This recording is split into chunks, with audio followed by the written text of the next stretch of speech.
Welcome to Brain Talk, everyone. Let's talk animal models. In today's episode, Dr. Victoria Heimer-McGinn discusses animal welfare practices in research laboratories.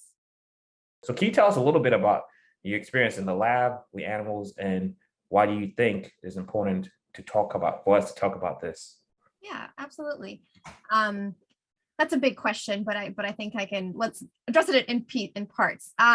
So yeah, my experience with animals in the lab has been with rodents mostly. So I have worked with both rats and with mice in the lab. For the majority of what I do cognitive tasks. So cognition is anything that has to do with intelligence. And so for instance, for some of our memory tasks, we would have a sort of, the typical rat maze sort of thing that you imagine when you think about, rats in a maze, where they get a little treat at the end if they get the puzzle correctly.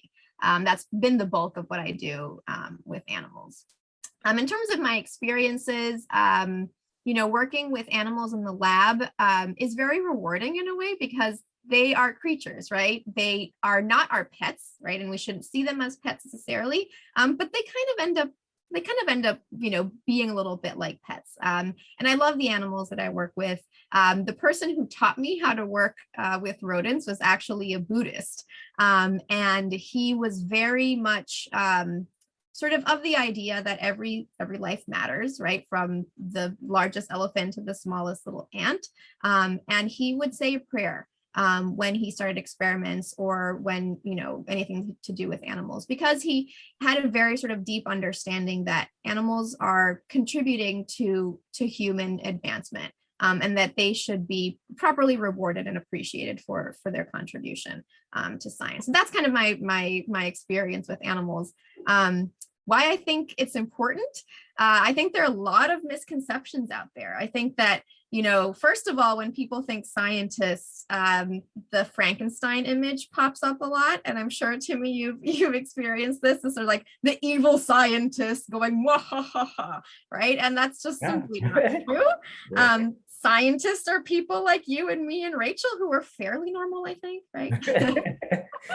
And this idea that scientists are torturing animals in the lab is just simply not true. And I've heard a lot of those misconceptions out there, that animals are being tortured in the labs, that scientists don't care about animal welfare, that they're in the sterile environment where they don't get to play with other animals and they don't have enrichment. It's important to unpack what animals we use in research, because a lot of what you see out in the media, might be like, oh, we're dumping shampoo on bunnies, or stuff like that, or these monkeys or these dogs. And so we have this idea that animals in the lab are always sort of these higher order primates or mammals. But in reality, the vast majority of animals in labs, up to 95%, are either fish or rodents. So that's one thing to take into account. The other thing is that if you take a look at all of the animals that we use in society, right? And so what are the different uses that we have for animals in society? We eat them, right? So we farm them. We use them for clothing. We hunt them for sport, right? We have them as pets. And then we have them as research. And if you make a big pie chart of all of those different uses and you slice it up, the number of animals that get used for research out of all of those is less than 1%. In fact, it's less than 0.5%. In fact, it's less than 0.25%, right? And so this is one thing that we have to realize, right? Is that the number of animals that actually get used in science are very low. And of that low number, mostly it's rodents and fish, not primates, not mammals, like dogs or pigs, that are of course used, but not as much as the others. So how are they used? If I were to ask you or any person down the street, what are animals used for in the lab? The mental picture that everybody gets is, we have this product and we need to test it to make sure that it's safe for humans, so we dump it on an animal, right? And that's the kind of idea that people have. And that type of testing, of course, happens, but it's only the tip of the iceberg. And it's actually the minority of the amount of research that we do in animal. Most of the research that we do in animal is for development of products. and for example, pharmacology, right? So figuring out, like what Rachel was talking about earlier, the different molecules that are involved in your motivation to eat. We need to first understand those molecules before we're even close to developing a treatment. So let's talk about that a little bit. Let's talk about the steps. So because we don't just think of an idea and jump and just go to animal and do it. Can we just talk about the steps? Like how do we actually do research? So first, for example, we start off by looking at human brains from postmodern brains, and we follow certain steps before we eventually go to the animal. And what are the steps both on the science side of things and also on the regulation side of things? Like, you have to propose to do something. You have to get it approved by, can you expand on that? Yeah, absolutely. I mean, in terms of the workflow of how we decide to do research, usually it starts off, like you said, with a human condition, right? So Alzheimer's. A person with Alzheimer's passes away. We inspect their brain in a post-mortem examination, and we see that there are aggregates of this protein called amyloid beta, right? And we see that there are other, tau proteins, that there's cell death. And so we say, why does this happen? Okay, so then we take that protein that we saw in the postmortem in the human tissue, and we say, let's see if this protein is conserved in other species, and let's play around with it, right? So for instance, we had Carla Kahn yesterday, and she works with fruit flies, and fruit flies are actually a model that are used very often for genetic studies, right? So if you make a change to the gene that codes for this protein, what will happen? If you delete that gene, what does that do to the behavior? If you have more copies of that gene, what does it do to behavior? And then you start to learn about that gene. Then you start to look at it in cell cultures, right? So in whole behaving cells. So what does that molecule do to the cell? Like, how does that help the neuron communicate with other neurons around it, for instance? And then you might move into sort of higher order mammals, right? You might move into rats or mice. And then you say, okay, this molecule, how does it change the behavior of this animal that is actually quite similar to humans? And then once you have figured out, okay, I've figured out what the pathway is for Alzheimer's, which we haven't, but when we do, right? When we figure that out, then we can say, okay, we know what's wrong. So now we know how to fix it because we know every step. We know, A, B, C, D. Step C goes wrong for Alzheimer's. So we need to fix C, right? So then we can develop a treatment that addresses C specifically, and then we can develop a drug. Now, once we have a drug, we have to say, okay, because of regulatory processes, we need to test that. We test it first in rodents because that's usually where it's developed. And then we move on to clinical trials and we test it in humans. So that's kind of the workflow of how we do science. But I think you were also asking about regulations in terms of animal research. Yes, so let's talk about the idea. So we've had the idea. Now I like the steps. That's fantastic. We've figured out, a couple proteins. Then we look at the signaling, what parts of the brain connect to each other. We've gone into the mouse, manipulated it a little bit. Now we've identified a drug that might do it. And then, what is in terms of how I guess along that pathway, I'm jumping a few steps, along that pathway, before you jump from like the cell culture to the animals, what do? You write a proposal, Yeah. So one of the things that is a huge misconception in animal work as well is this idea that that scientists will just get an idea and you can just order a bunch of mice or get some mice from the gutter and just torture these poor animals and with your idea that didn't work. In fact, there's a lot of regulation that goes around animal experimentation, and I won't bore you with all of the sort of like governing bodies, but there are two main governing bodies, the USDA and also the US Department of Health and Human Safety. And basically under those two organizations, it is imperative for scientists to be able to show that their work is justified. And what I mean by justified is that you have a hypothesis that is based on previous work in other animals, in computer models, in genetic studies, in cell cultures, right? And so the reason for you to test this is very, very justified, right? And based on good science previously. not only that, but you also have to show that you need to work in this species. Okay, because the first thing that they will ask you, by the way, you have to ask permission to work with animals. You have to submit a protocol, which takes a very long time. It can be 50 pages long. And in this protocol, they will ask you, why aren't you using cells in a dish? Why aren't you using a genetic model? Why aren't you using a computer model?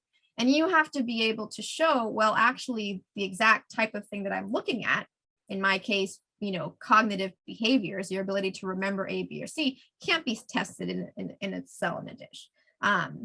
So yeah, absolutely. Justifying that you have good science to back it up, justifying what species you're using, justifying how many animals you're using, right? So if you can complete an experiment with 10 animals and that gives you enough statistical power to make a conclusion, why are you using 20?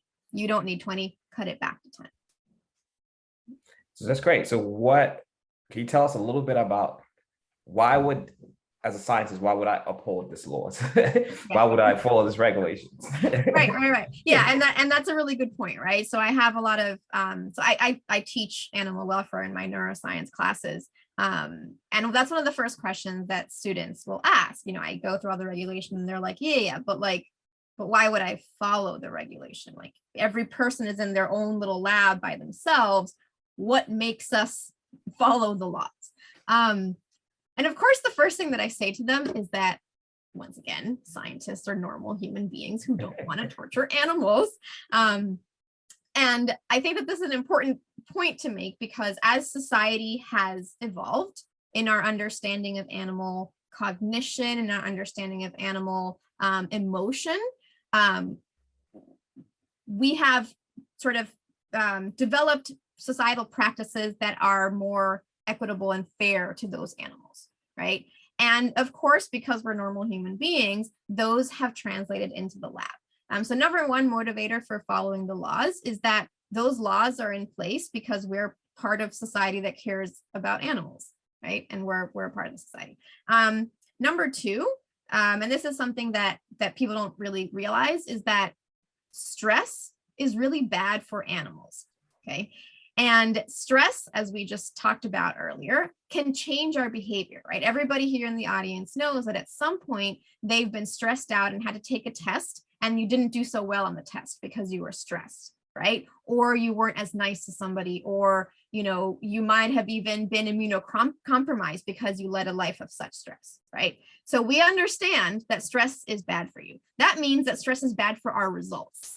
Okay, so at a very basic level, scientists are guided by the motivation that if they have stressed out animals because they're not taking good care of them, my results are going to be crap.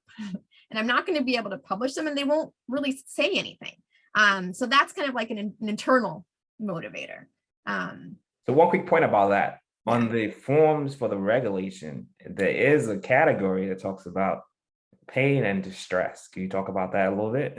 Yeah, absolutely. So going back to those numbers that I talked about at the beginning, right? Only 0.17% of the animals we use are for research. Of that 0.17%, only 95% are, all 95% are rodents. Only about 5% of that research actually involves any sort of pain whatsoever. So one of the areas, and this goes back to the regulation and the protocol, is that we aim to minimize pain and distress of any type. Okay. When I teach this in my neuroscience classes, I put a picture of a little baby, and there's a butterfly on the baby's head, and the baby's crying, right? Because of course the baby is distressed by the butterfly. Even though we know that the butterfly is not going to harm that baby, the baby's in distress. Right. And so, with animals in the lab, it's a similar scenario because they can't speak to us. Right. And so we need to be able to minimize any sort of distress that they are going through. Right. And so this includes things like using veterinary grade medications. I, for instance, have my rats in the lab previously, and there was one of the rats that would scratch themselves constantly, right? To the point where they would leave scars. And so we would call the vets that are, part of the team, of the care team, who would come down, prescribe them some antibiotics and some pain meds, and lo and behold, everything is fine. Right. So definitely pain and distress need to be minimized in the lab, and we do a really good job of doing it. All right. Sorry, I kind of caught you. You was talking about, why as scientists, you talked about the fact that stress affects our research. What other points did you have in terms of why as scientists we uphold these laws? Well, of course, there are repercussions if you don't follow the laws, right? Laws are in place for a reason. And so we have, remember I talked about those two governing bodies that under which our work falls. They do visits. So both the USDA and the NIH, OLA is the other governing body, the IACUC, have to monitor these institutions, right? And so from the USDA side, actually, there are unannounced yearly visits that can happen anytime during the year. You have to be ready for it. They will do things like ask the undergraduates in the lab. And the reason for this is that, let's say that you are an investigator that writes your protocol and you lie about it, right? Which doesn't really happen. But let's say you do. Let's say you lied and I'm going to treat the animals really well and I'm going to do this and A, B, and C and blah, blah, but actually in practice, you wrote your protocol and forgot about it, right? Now, people who are working in your lab wouldn't know that your protocol said all of these amazing things that you will do, right? And so when they ask people who are just there for a month or just there for 2 months, those are the people that they want to ask, like, what do you actually in practice do? So there is this sort of sense of self-monitoring. I guess the other thing that I wanted to say about that, about the self-regulating, in order to do research, you need to be an accredited institution for research.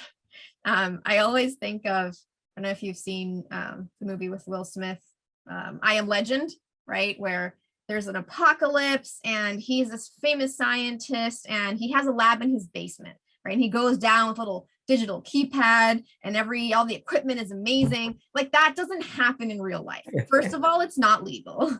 And second, you won't even get that equipment to be sold to you in the first place. But in order to have the accreditation to be an institution that carries out research, there are a couple of things that you need to have. First of all, you need to have vets on staff, right? So the institutions where I've worked previously, which are larger institutions, have had 4 and 5 vets on call, and they are on call all the time. So if I'm in the lab at 9 o'clock at night, for whatever reason, doing something, and I realize that there's something wrong with an animal, I call the vet. He or she comes down from the office 2 floors up and takes care of the problem. So they have instant and immediate vet care all the time, which is better than any household pet ever. There also has to be appropriate facilities, right? So you can't just do it in your basement. That's not allowed. It just doesn't happen.